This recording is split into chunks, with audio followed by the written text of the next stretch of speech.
So as you all may or may not know, I talk about anime here, ranging from the worst kinds of anime that absolutely make me want to gorge my eyes out, to the masterpieces, such as Boruto, the anime that is well deserving of the #1 spot, and is the peak to modern day shonen. Now it's been quite some time since I've talked about it, roughly 2 years, but I believe it is necessary to talk about it once again, to recycle content and to rub in those haters' faces that this anime is still the pinnacle of entertainment. And with so much passing time between this video and the last video I did on Naruto-san, there's a lot of episodes that came out since then, roughly 80 to 90. And I'm not the kind of guy to watch episodes weekly. I don't know about you, but that's such a hassle. I don't know. I'm that type of guy who waits for a series to finish up, then binge that shit in one day. I don't know about you, but that way just seems more efficient to me, instead of me being left on a cliffhanger with my cock being teased. I don't like that. But fortunately for me, Boruto is different, because it's a long-running shonen, meaning that this shit don't stop. And with that said, for the sake of this video, I had the honor to binge all the way up to episode 171. And honestly, it has been one of the greatest euphoric experiences that I've ever witnessed in my whole entire life, because rather than having a one-time nut session per week, I had the opportunity to build up the juices and have a glorious 30-hour nut session. And forget I said that, because that analogy sounded much better in my head. Now, the last time I did a video on Boruto, a lot of Boruto fans got mad, and I really don't know why, because I talked nothing but positive in that video. And there was this one Boruto fan that even went as far as calling my channel dead, and the only reason I have views is because of my Boruto content. And to be quite frank,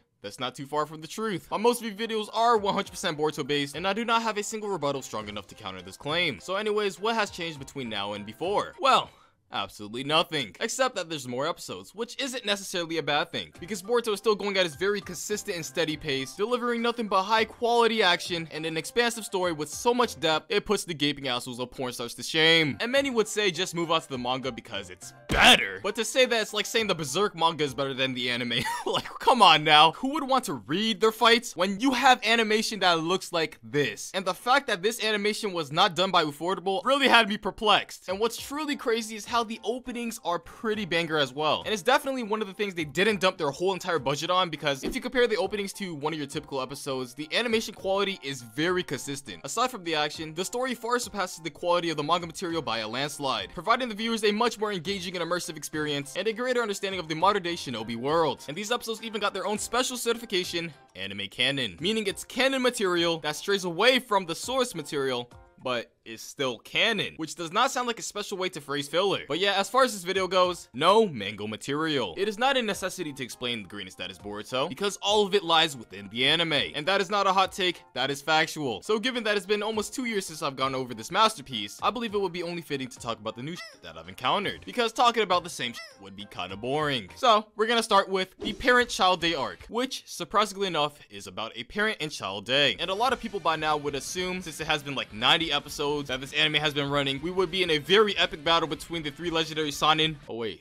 that's the original Naruto, and it's no longer the 3 legendary Sannin, is it? But this is Boruto. Times of peace and tranquility. There is no war, there is no threat. We are living our best lives by having full episodes filled with quality content. Nothing like an intense eating competition where their lives are at stake. Just kidding, it's not that deep. But this whole arc is a slice of life simulator. Not to say that that's a bad thing, because we all love ourselves some wholesome family fun. And I may use the word wholesome on this channel in a very non-conventional way, but I do mean wholesome in the most wholesomest way possible. And if there's anything to take away from this arc, it honestly did a fantastic job with character development, bringing Papa Sasuke closer to his daughter. So to those haters saying Boruto episodes are just filler, well, you must have the most smoothest brain in the world if you cannot see this character development. It's actually really good development. So moving past this arc, we got the Jugo arc, and it brings back one of the most popular fan favorite characters, Jugo, from Naruto Shippuden. And it seems he's having trouble with his curse mark again. Wow. After all of these years, you thought you would have your shit together, Jugo. Come on, bro. So essentially how this arc starts is that Boruto's team, along with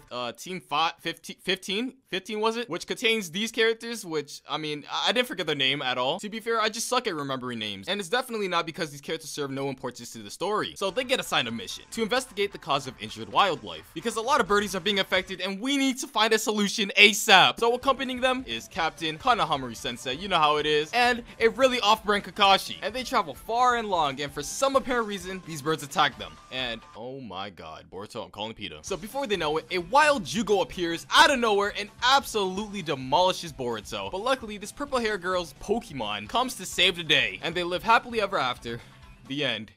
Oh, wait, there's more. So, fast forwarding some episodes, turns out the dude that accompanied Boruto on his mission was evil. And this is what you gotta appreciate about the Boruto anime. It takes so many unpredictable twists and turns that no other shonen would ever dare to take. And when this happened, I was so shocked, I fell out of my chair in disbelief. Like, who would have expected that this man was evil? And what's crazier is that he even developed his own curse mark thing and transforms into this. And you can tell the character designers really cared, because this design is possibly one of the most unique looking villain designs I've ever seen across any form of weeb literature. So of course, with this being a shonen, someone needs to take out the bad guy. And this is when Jugo pulls up and treats this man just like how All Might treated that one Nomu, following up with his suction technique, sucking the curse mark juices out of him. If that is not a top tier anime fight, I don't know what is. And of course, to end this arc, we have a beautiful sunrise, because there's no better way to end an arc than a beautiful sunrise. And honestly, I thought this arc was so worthwhile. So much story progression took place. We got from point A to point A, and to top it off, the wildlife situation is Daijobu. So, mission complete. And you may think it's kind of funny how I didn't go over the details of how they got the wildlife situation settled, but I'm not trying to pass the 1 hour mark for this video, and I'm definitely not saying that because I forgot the details for this arc, and that I'm too lazy to do the research for it. So moving past the Jugo arc, we got the Steam Ninja Scrolls arc, following our new main protagonist, Mirai Sarutobi, the product of Asuma Smash and Dash. And my god, did Boruto do you dirty, Kurenai. You were one of the baddest bitches in the Hidden Leaf, and now you are reduced to this. Same goes for you, Anko. Shame on you for those dumplings. Anyways, once again, we have another arc that is a slice of life simulator, following the one and only Mirai. And once we of course get past the slice of life, here is where the juicy action comes in with our final boss, Hidan 2.0, who, like the previous Hidan, follows the ways of Jashin and how to speedrun the transmission of HIV. And what a very unique villain we got here, with an appearance that's 100% unique and a moveset that's 100% unique, with nothing copy and pasted about it. And it appears we're having another face-off between a Sarutobi and a worshipper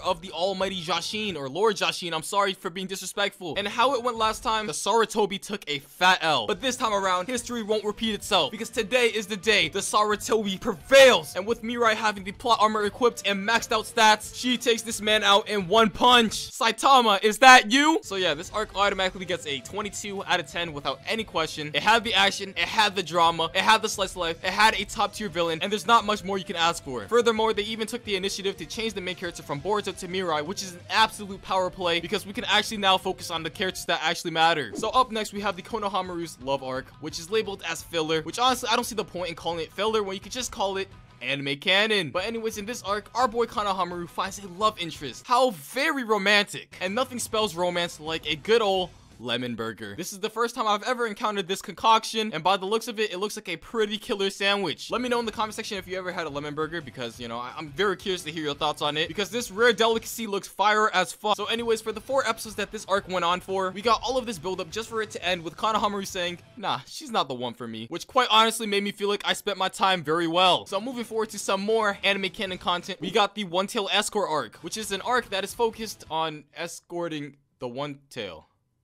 Yeah. And this arc really opened my eyes that the previous generation ain't shit no more. Remember when Naruto and Sasuke were considered the strongest back in our day? But just look at how Sasuke is right now. Wash the fuck up. Remember when he was strong enough to hold his ground no matter the foe? Look at this. Look at how he loses to a fishing rod. I'm no power scaling expert, but it seems Sasuke got nerfed on a very illegal level. Or I must be imagining it. It's definitely because these villains in Boruto are very powerful. He is an Otsutsuki after all, which pretty much means he's God. So yeah, this arc is pretty much just one big game of capture the flag, where Boruto and this dude who can use Iron Sand is given the objective to bring the One Tails to the Hidden Leaf. And look at how cute Shikaku is, man. So very cute. And pretty much the reason for doing this is to prevent this dude from taking the One Tails chakra, which would be very bad business if he did, because the whole world will explode. So Boruto and his Iron Sand pal runs through this desert like their lives depend on it. And what I truly love about Boruto is its very unpredictable nature in its plot. And you wouldn't believe this, they actually managed to bring the One Tail to the Hidden Leaf. Which now brings us to the time slip arc, the arc that brought back many non-Boruto fans to the anime, which is an absolute disgrace. Like, if you're gonna watch Boruto, at least watch it in chronological order instead of skipping all the way through just to see your favorite characters from the previous generation. Come on now, it's just about 100 episodes, and I promise you those episodes will fly by, because these episodes are very well put together and incredibly entertaining 2% of the time. As a whole, I believe Boruto is moving at a notably faster pace compared to the original Naruto, because all the way up till now, we got so much great story progression, and now we are on episode 128 and leaping through time. Meanwhile, in the original original Naruto, Naruto and Sasuke are having their final battle in Final Valley. Like, who would want to watch that hot garbage? So getting back on topic, in this arc, Boruto and Sasuke travel back in time to stop Urashiki, aka the Otsutsuki's evil schemes. Which, if you don't know his scheme, he plans on going back in time to steal the Nine-Tails chakra from Kid Naruto. Which I don't understand why he couldn't just pull up to the Hokage's mansion and ask Naruto nicely. This is times of peace. We should be nice to each other. And I'm sure Naruto will say yes. But yeah, with this time leap, they end up in old Konoha. The Konoha we used to remember, and the Konoha that has no lemon burgers. What a tragedy. And of course, we're going in the past, they meet up with the kid versions of the previous generation. That's cool and all, but I gotta be honest, the newer generation shinobi are written much better compared to the previous. I'll take a Metal Lee over a Rock Lee any day. And if you disagree with that statement, you are objectively incorrect. So anyways, going down memory lane, we get to see Neji, Jiraiya, once again. Very nice, I guess. And then the main threat appears. And let me tell you, this is probably one of the most craziest animated fights I've ever seen in my whole entire life and that you'll ever see in anime. Just look at how clean this disappearing animation is and how he reappears right here.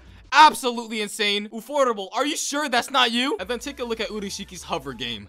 Absolutely insane. And on top of this hover game, he even got the jukes, and he's moving so fast you can only see his after images. And then following this episode, we got animation that looks slightly worse. I believe they dumped their whole budget on the previous one, so the animation isn't really anything too special. And once you look at that, they finish off Urashiki with a father and son Rasengan. Wow. Now my question is, how did two kids accomplish more than what Sasuke could ever do? Actually, never mind. It's a crime to question perfection. So yeah, following that fight, Sasuke and Boruto return to the present like nothing ever happened. And this now brings us to our next arc, the Mujina Bandit arc, with episodes that actually contain manga canon material, covering a few beginning chapters of the manga, and we're just about 150 episodes in, so not too shabby. But before we do get into the manga material, we luckily got some anime canon episodes that come before it, which takes place in jail. The Slammer, the Alcatraz island of the shinobi world, where the very naughty shinobi go. And Burrito's team is assigned a mission to protect a certain prisoner, who has very important intel on a gang that has been causing much havoc. What I really appreciate about this arc is how they implemented an ugly bastard into the mix. You thought they only existed in hentai, but you are gravely mistaken. But now getting back to the mission, Team 7 manages to engage in combat with the main villain of this arc, who is the second in command for the gang that is wreaking havoc. And by his appearance, he looks very scary and intimidating. Props to the character designers for making some top tier designs. They are certainly something that should not be overlooked. And pretty much right here, this villain has his eyes set on killing this dude right here, who has all of the intel on his gang, but Team 7 won't let that happen because they are Team 7. They're the main characters. They will stop any threat. And you know the incredible clone fights we had back in Shippuden where everyone had to fight a clone of themselves? Well, Boruto, being the 210 IQ series, brings that incredible concept back, and they made Team 7 fight their own clones. Possibly one of the most compelling fights in Shonen all year. But what makes this fight really stand out is that they don't really fight. Instead, they just point a giant flashlight at the clones and they disappear. What a magnificent climax if I do say so myself. So following this god tier fight, the guy they were supposed to be protecting falls off a cliff along with the villain. Like, come on, bro. If you're gonna be protected, at least stay alive. And hey, he lives. Just kidding. This is an imposter. And I'm not making a goddamn Among Us reference, but pretty much this is the villain. Because when he fell off the cliff along with this dude into water, the villain was very hungry and eats the dude that Team 7 was supposed to protect and transforms into him. What a plot twist we got here. This is writing that transcends any form of writing that I've ever laid my eyes on. Boruto once again hitting us with that very unpredictable plot that never ceases to amaze me. My jaw literally almost broke from how hard it dropped. But yeah, they take this imposter back to the Hidden Leaf, which now brings us to the manga canon portion of this arc. Manga material. So upon Team 7's return to the Hidden Leaf, this rich little boy moves in, builds a bomber burrito, and gets kidnapped within the span of a few episodes by the villain that snuck his way into the Hidden Leaf. Once again, with Boruto being one of the most compelling and unpredictable shonens, this is when Boruto appears to save the day along with his gang and absolutely wrecks this S-tier villain. I may even argue this villain posed a greater threat than Madara ever did in the 4th Great Ninja War. So following the downfall of this villain, this now brings us to our current arc, the Kara Accuation arc. The arc where they are trying to track the secret society that is Kara. Now, I'm not gonna go into detail for this one, simply because it's still airing, but just know it is great, just like the entirety of Boruto, and I will most likely go over it next time, if there is a next time. And to think we've gone all of these episodes and haven't even seen a single glimpse of Kawaki yet. Maybe because Kawaki's not all that important. I mean, yeah, he was in that flash forward almost 200 episodes ago, but he's probably not that big of a deal. Anyways, after all of this, I hope you can see what I see, and that is none other than a masterpiece. I don't understand the constant hate Boruto gets because with every passing episode, there is nothing but great pacing with complicated twists and turns that no other shonen has ever done and will have you at the edge of your seat at all times. Like, did you see that episode where they dressed up as furries? How can you hate this? So if you're ever gonna consume anything Boruto, be sure to watch the anime. The manga is alright and all, but if you want the true and grand experience, the anime is where it's at because that's where the masterpiece lies. Oh, and shout out to ABT Gaming and my Patreon supporters out there. You guys are awesome.